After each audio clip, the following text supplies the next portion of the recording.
Press के सभी साथियों को मेरा नमस्कार।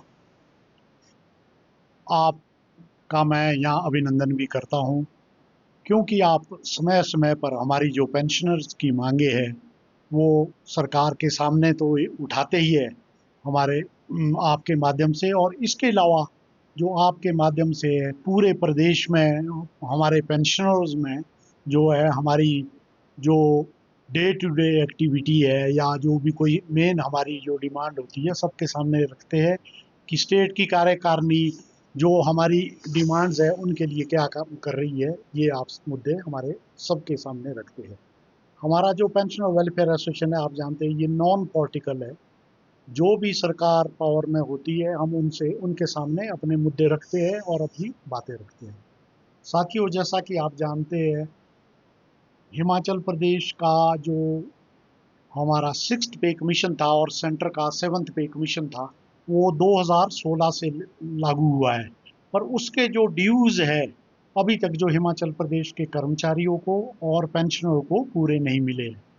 पिछली सरकार के दौरान भी हमारे को सिर्फ 50,000 रुपया ही मिला था और 20% उन्होंने उस टाइम घोषणा की थी कि इनको 20% मिलेगा, पर उसमें राइडर था 50,000 का। और ये गवर्नमेंट भी जब से आई है, कुछ डीए की 2 किश्तें हैं वो उन्होंने दी है, पर उसका एरियर भी अभी पेंडिंग पड़ा हुआ है। और इसके अलावा हमारा 11% डीए जो अभी ड्यू हो गया, जो हम सेंटर से पीछे चल रहे हैं। और जहाँ तक एरियर की बात है 6th पे कमीशन की, खास करके पेंशनर्स की एक जो कैटेगरी है वो 2016 के बाद के जो पेंशनर रिटायर हुए हैं और जनवरी 22 तक के हैं, इनका बहुत सारा पैसा सरकार के पास पेंडिंग पड़ा है। क्योंकि जो 22 के बाद पेंशनर रिटायर हुए उनको सब मिल रहा है, जो 22 जुलाई अगस्त के बाद या 23 में जो 24 में जो हुए उनको पूरा मिल चुका है। पर वही पेंशनर जो 2016 और जनवरी 22 तक के बीच के हैं उनका तकरीबन एक 8-8 10-10 लाख एवरेज है और कईयों का तो 15-15 20 लाख पेंडिंग है। हम समय समय पर सरकार से ये गुहार लगा रहे हैं कि आप जो है इन पेंशनरों का जो ड्यू है वो दे दिया जाए। हमने पिछले साल धरना प्रदर्शन किया। 20 सितंबर की बात करूं तो पूरे हिमाचल प्रदेश में हर जिले में हमने धरना प्रदर्शन किया और हमारे जितने भी जिलाधीश महोदय थे पूरे प्रदेश में, उनके माध्यम से सीएम साहब को ज्ञापन भेजा। और उसके बाद हमने ये भी कोशिश की कि जो कांग्रेस के एमएलए और मिनिस्टर है उनको भी ज्ञापन दिए जाए। पर इस कड़ी में जो बाकी लोग थे, हमने बड़ी कोशिश की थी हमारे कि हम इनसे इनके सामने अपनी बात रख सके और जो हमारा ड्यू है, हम ये डिमांड नहीं बोल रहे, जो हमारा पैसा सरकार के पास ड्यू है वो जो है हमारे को पैसा जो है सरकार दे।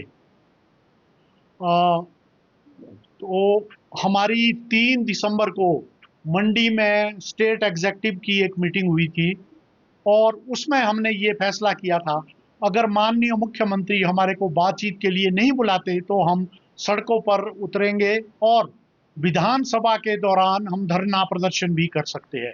पर आज माननीय मुख्यमंत्री ने हमारे को जो बुलाया और जो आज बातचीत हुई, अगली डिमांड और अगला एरियर के बारे में तो बात की बात, पर जो सबसे बड़ा मुद्दा आज जो हमारे पेंशनर के सामने था कि जो पेंशन है और सैलरी है वो पहली तारीख को पड़ जाती थी, पर हमारे 4 जिलों में अभी भी, जिला कांगड़ा, जिला मंडी, जिला हमीरपुर और जिला ऊना, 4 जिलों के पेंशनर को अभी तक भी पेंशन नहीं पड़ी है। और हमने आज ये जो मेन है माननीय मुख्यमंत्री जी से ये मुद्दा उठाया कि आगे की बात तो जो पेंशनर के जो डिमांड है, जो बाकी मुद्दे हैं, वो उसके लिए तो हम ये बोलते हैं कि जो आने वाला जो बजट है वो आप उनमें दे। पर वो आज जो मेन मुद्दा है कि हमारे जो प्रदेश के पूरे पेंशनर है, 4 जिलों के जो पेंशनर है, उनको तो इस महीने पेंशन भी नहीं पड़ी। तो ये बहुत बड़ी जो हमारे पेंशनर जो है पूरे प्रदेश में बहुत रिजल्टमेंट है और उम्र के इस पड़ाव में जो हमारे पेंशनर है वो सड़कों पर उतरने को भी तैयार है। हमारी जो 5-6 डिमांडें थी, एक डिमांड तो हमारी यही थी कि जेसीसी का गठन किया जाए। तो माननीय मुख्यमंत्री जी ने बोला कि अभी हम जो है आपके ये मीटिंग करूंगा मैं सेशन के दौरान या इस बीच, तो इसके बाद फिर फर्दर जो है इसमें इसके ऊपर कार्रवाई की जाएगी। और जो मैंने जहाँ तक एरियर की बात की वो तो आपको बोला ही, 2016 और 22 के बीच का तो जो ये पर्टिकुलर एक ग्रुप है वो 45,000 के करीब है। पर हमने ये बात की कि टोटल पेंशनर जो 1,80,85,000 के करीब है, उनका जो सारे का सारा पैसा है वो दिया जाए उनको। और माननीय मुख्यमंत्री जी ने ये भी बात की कि 75 साल से ऊपर के पेंशनर को तो ये जो है ये दे चुके हैं, पर उनकी भी 11% जो डीए की जो किस्तें है वो ड्यू है। और इसके अलावा हमारे जो मेडिकल के बिल है वो करोड़ों के पेंडिंग है, ये भी हमने बात की है कि उनके लिए भी उसमें प्रोविजन किया जाए। और इसके अलावा एक जो कम्यूटेशन पीरियड है हमारा, जो 15 साल का है, वो उसको घटा के 10 साल किया जाए, 12 साल किया जाए, जैसे कि दूसरी एडजॉइनिंग स्टेट में भी किया है। और इसके अलावा पेंशनर को जो मेन मुद्दा है ये आज हमारा रहा है कि पेंशन हर महीने की पहली तारीख को पेंशन के खाते में आ जानी चाहिए। ये हमें आज ये आश्वासन मिला है कि हम 1-2 दिन में ये देंगे, क्योंकि ये आज जो ये महीना है इस फाइनेंशियल ईयर का ये लास्ट मंथ है, इसीलिए जो ये दिक्कत हुई है जो उन्होंने बोला है। और हमने उनको ये दो टूक भी बोला है कि आने वाले दिनों में अगर आप ये जो हमने जो ये बातें बोली, अगर आप ये नहीं बोलते तो हम हो सकता है कि बजट सेशन और उसके बाद हम सड़क पर उतरने को भी हम उतारू रहेंगे। धन्यवाद। भरोसा दिलाया है कि आज शाम तक या कल तक आपकी जो है ये पेंशन आपको पड़ जाएगी। और बाकी जो हमने बाकी जो उनसे बात की, मेन मुद्दा हमारा था कि आने वाला बजट सेशन जो है 10 तारीख से शुरू होने वाला है, और इस बजट में जो हमारा पेंशनर्स का 6th पे कमीशन का जो एरियर है, और खास करके वो पेंशनर जो 16 और 22 के बीच रिटायर हुए, उनके लिए आप हम डिमांड तो ये करते हैं कि सारे के सारा जो हमारा पैसा है जो सरकार के पास ड्यू है इसको दिया जाए एक ही मुश्त में। पर फिर भी अगर आप एक मुश्त नहीं दे सकते तो 50% तो हमारे को इस बजट में प्रोविजन किया जाए, और आने वाले फाइनेंशियल ईयर में जो अप्रैल से शुरू होना है इसमें पेंशनर को इसकी अदायगी कर सके दी जाए। और इसके अलावा हमारे कुछ पेंशनर जो है वो हाई कोर्ट में भी गए हैं, और हाई कोर्ट से भी ऑर्डर हुए हैं कि पेंशनर जो 6th पे कमीशन का एरियर है पेंशनर को दिया जाए। और उसमें तो ऐसे भी ऑर्डर है कि 6th जो पे कमीशन का एरियर है उसको विद 6% इंटरेस्ट 2016 से दिया जाए। तो हम उसको वहां भी देख रहे हैं हाई कोर्ट में, और वहाँ जो माननीय हाई कोर्ट में जो पेशी जो लगी है वो 1 अप्रैल की है। तो ये भी हमने आज माननीय मुख्यमंत्री जी से बात की।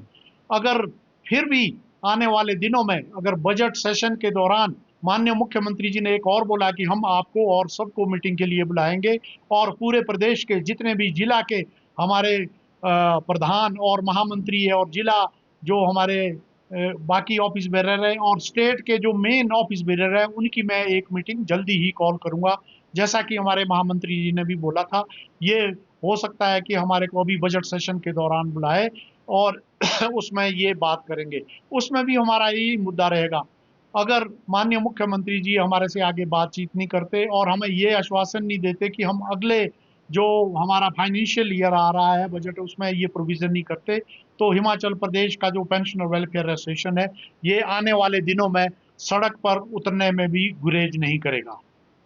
ये मुद्दा जो मेन है, जहां तक जेसीसी की बात है, अभी तक ना तो एम्प्लॉयज की हुई है, एम्प्लॉयज के कई ग्रुप है फैक्शन वो भी बात कर रहे हैं, और हमने भी आज मेन मुद्दा उठाया है, क्योंकि फाइनेंशियल डिमांड्स के अलावा जेसीसी में हमारे कई दूसरे मुद्दे होते हैं, एडमिनिस्ट्रेटिव मुद्दे होते हैं, वो बात होती है। तो उन्होंने ये बोला कि इस बजट सेशन में मैं आपसे और या इस बजट के दौरान बीच में कभी छुट्टी के दिन में आपसे बातचीत करूंगा, और उसमें हमारी जितनी जो हमारी जो मेन डिमांडें होंगी उसमें हमारे पूरे प्रदेश स्तर की कार्यकारिणी होगी, और जिला के जो हमारे प्रेसिडेंट जनरल सेक्रेटरी होंगे वो इसमें जो है शिरकत करेंगे, और उसके बाद ही जो जेसीसी का है उसके बाद ही ये मुद्दा होगा।